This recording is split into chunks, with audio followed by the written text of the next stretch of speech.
We are just suggesting that if you will make the way you feel a high, high, high, in fact, the highest, in fact, the singular priority, how I feel, nothing is more important than that I feel good, because nothing is more important than that I be in the vortex, because nothing is more important than that I be a cooperative component to who I have become, because when I'm not a cooperative component to who I have become, I'm not who I have become.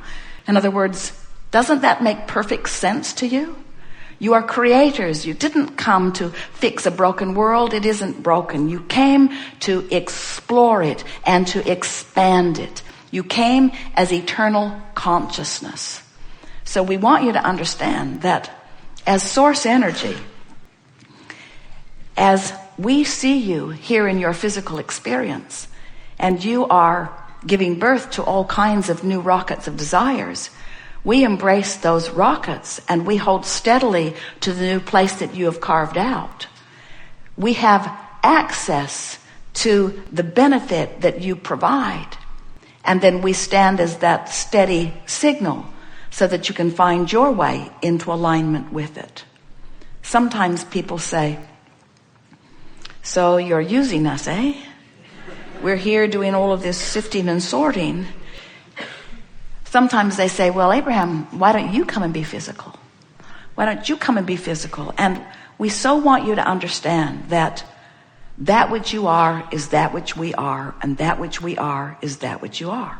In other words, there is not a separation between us other than the temporary separation that you provide when you stand in negative emotion. In other words, it's all by your choice of thought that you hold yourself far too long outside the vortex.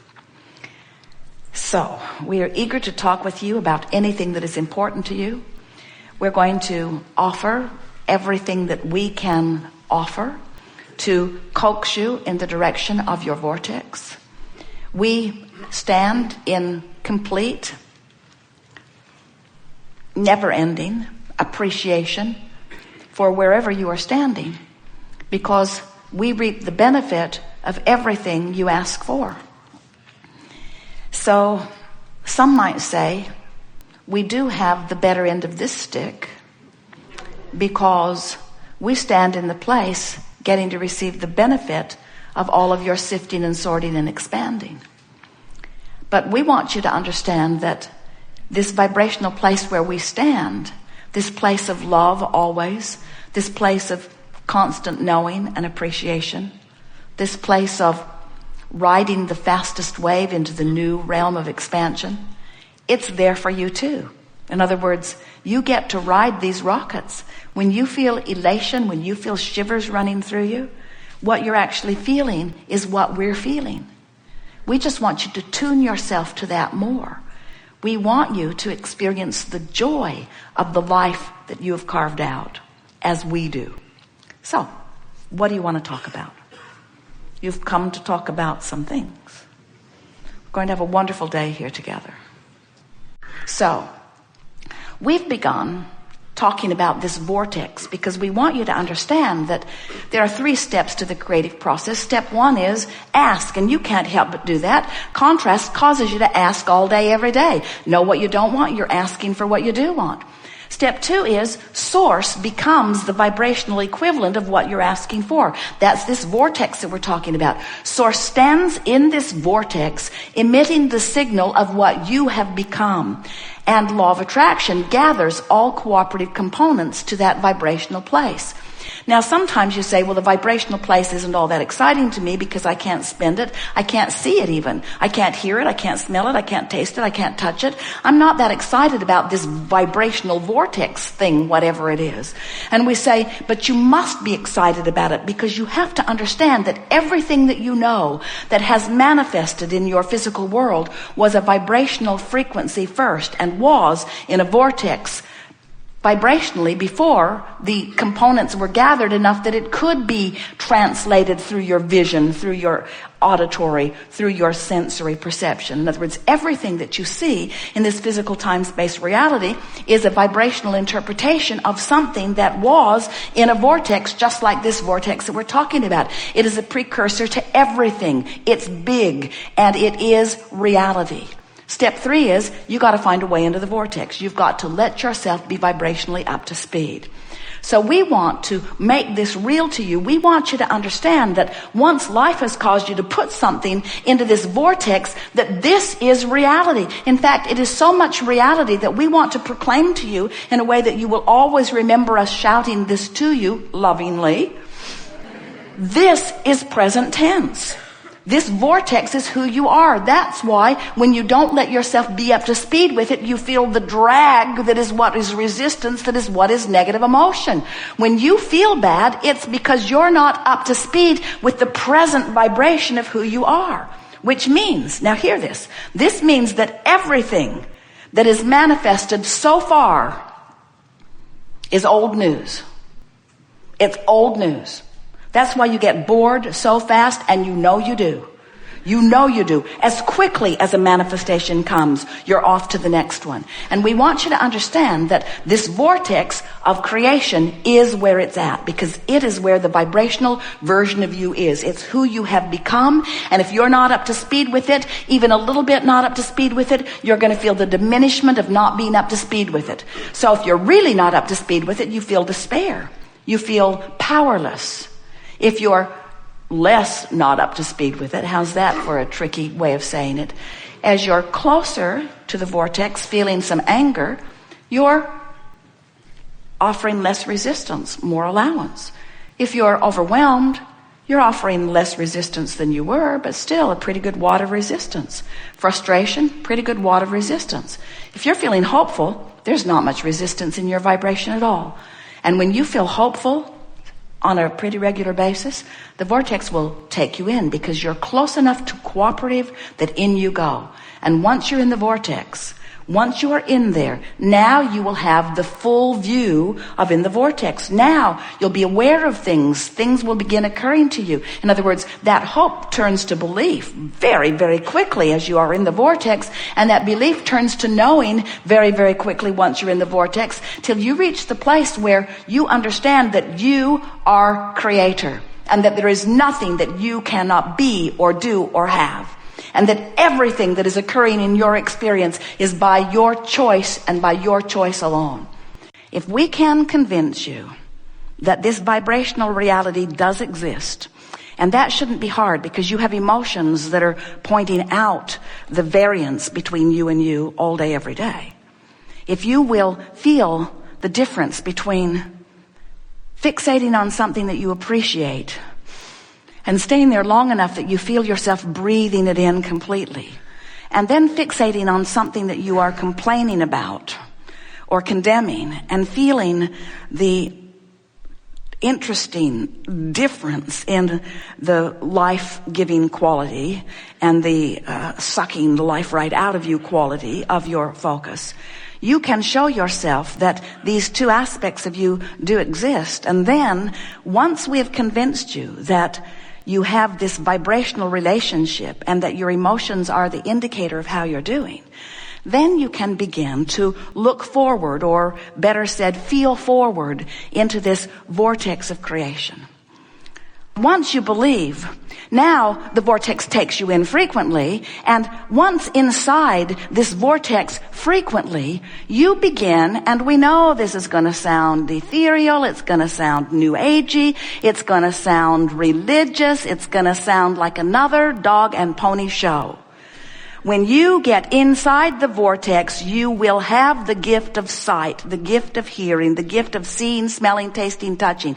When you get into the vortex, when you get in there and have practiced the vibration of it long enough that it comes easy to you, We see you sometimes, you'll meditate for 10 or 15 minutes and release resistance in the process, which means you're in the vortex. But then you come out into your day and complain like you have been. So you spend most of your day practicing the out of the vortex vibration and very little bit of your day in the vortex practicing the in the vortex vibration. This Art of Allowing workshop is all about getting as close as you can to the vortex and trusting that in time, if you get close enough, often enough, the vortex will take you in, and as it takes you in often enough, you're going to begin to practice the vibration inside the vortex, which means your resistance will subside, and by law, everything that you have been asking for, all of which is in this vortex of creation, must manifest in your experience, where not only you, but others may see it.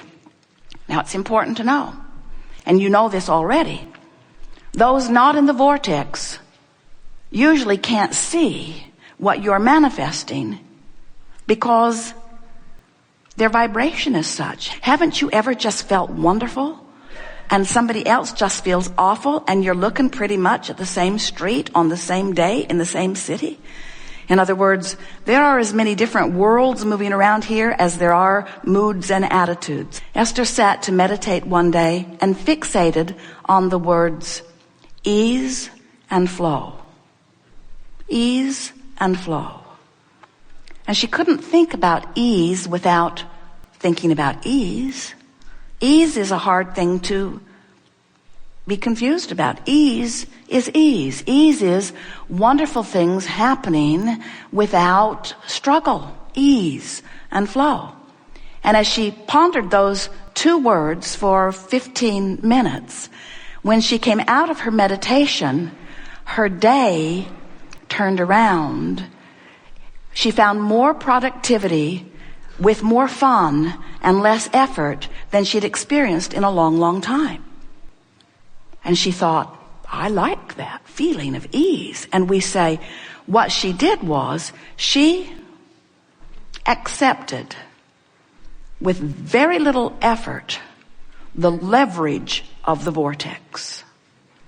When you care about getting in there, when you care about ease and flow, when you care about clarity, when you care about the way you feel, and you're willing to loosen your grip on the impropriety or the imperfection or the downright wrong behavior that you've been focused upon somewhere in your physical world, when you're willing to feel for alignment rather than sort out the problems longer, what you're going to discover is you have put enough into your vortex of creation to keep you happily busy for 20 or 30 lifetimes.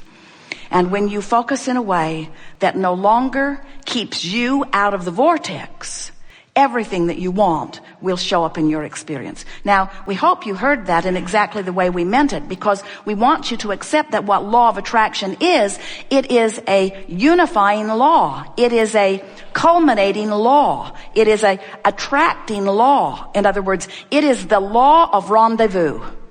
It is the law of rendezvous. So if you've got a lot of ornery people in your life, the law of rendezvous is just showing you who you are. If people are stealing from you, the law of attraction, this rendezvousing law, is just showing you who you are. And you say, but wait, I would never steal from another. And we say, we're not saying that you're a thief, but you've got thief vibration going on. You're worried about people taken from you. You're worried about that sort of thing going on. It's active in your vibration, and the activation of things going wrong is the preventative reason preventing things from going right. Can you hear it? So we'd like to just zap you all with clear insight that makes you say, I'm going to stop fussing over the small stuff. And technically it's all really small stuff. It's all ineffective, unimportant. It's not needing to be documented because it's out of the vortex. I'm going to train myself into the vortex. That's where we want you to be when you exit this theater at the end of this day. We want you to have one thing and one thing only on your mind. That vortex place seems like a good place to be, and I'm going to feel my way in there. Now here's the ulterior motive for getting in there. I'm going to get in that vortex because I want to feel good. Now, we know how off that must sound to someone outside the vortex who wants stuff to come that isn't coming. But if your motive for getting into the vortex is to make that stuff that isn't happening happen, now you've activated the stuff not happening and you can't get in the vortex. So if your motive is just to feel better, here is the largest motive that we would encourage you to assign to yourself about getting into this vortex. In other words, don't say, I'm going to get in because that's where all my stuff is and I'm tired of being without it, because that's what happens. I'm going to go in there and get my stuff that I don't have.